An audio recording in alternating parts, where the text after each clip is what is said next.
മാളു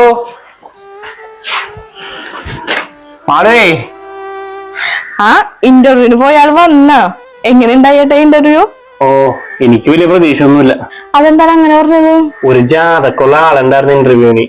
അത് വന്നതിൽ ഒരുമിക്കവർക്ക് എന്നെക്കാളും നല്ല ക്വാളിഫിക്കേഷൻ ഉണ്ട്. അതുകൊണ്ട് എനിക്കൊരു പ്രതീക്ഷയില്ല ഈ ജോലി കിട്ടുമെന്ന്. അതിനിപ്പോ എന്താണ് ഏട്ടായി?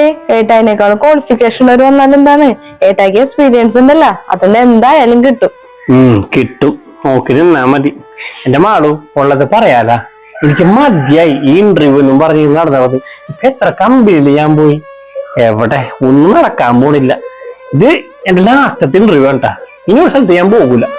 എന്താണ് ഏട്ടാ ഇങ്ങനെയൊക്കെ പറയണത്? ഇങ്ങനെയൊന്നും പറയല്ലേ. പിന്നെ ഞാൻ എന്തു പറയാനാണ് മാളുവേ?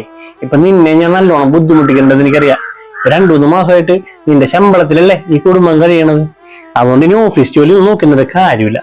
ഞാൻ എന്തെങ്കിലും പണിക്ക് പോകാൻ പോകുന്നത്. ഏട്ടായി ഇപ്പൊ വേറെ പണിക്ക് പോകേണ്ട കാര്യമൊന്നുമില്ല. എന്റെ ശമ്പളത്തിന് നമ്മുടെ കുടുംബം ഇപ്പൊ നല്ല രീതിയിൽ തന്നെ പോണുണ്ട്.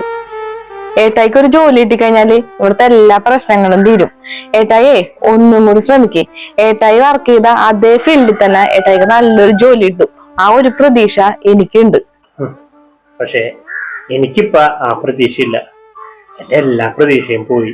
എന്റെ ഏട്ടായിയെ രാത്രി നമ്മൾ ഉറങ്ങിക്കഴിഞ്ഞാല് പിറ്റേ ദിവസം രാവിലെ എഴുന്നേക്കൊന്ന് ഒരുറപ്പില്ലാത്തവരാണ് നമ്മളെല്ലാവരും.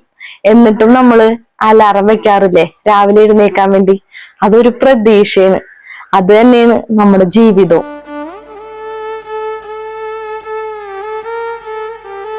അതുകൊണ്ടേ ഒരിക്കലും പ്രതീക്ഷ കൈവിടരുത്. പ്രതീക്ഷയാണ് നമ്മുടെ മനസ്സിന്റെ ബലം. ഏട്ടായി ഒന്നും കൂടി ശ്രമിക്കേ. ഏട്ടായിക്ക് നല്ലൊരു ജോലി കിട്ടുമെന്ന് എനിക്ക് നല്ല പ്രതീക്ഷയുണ്ട്.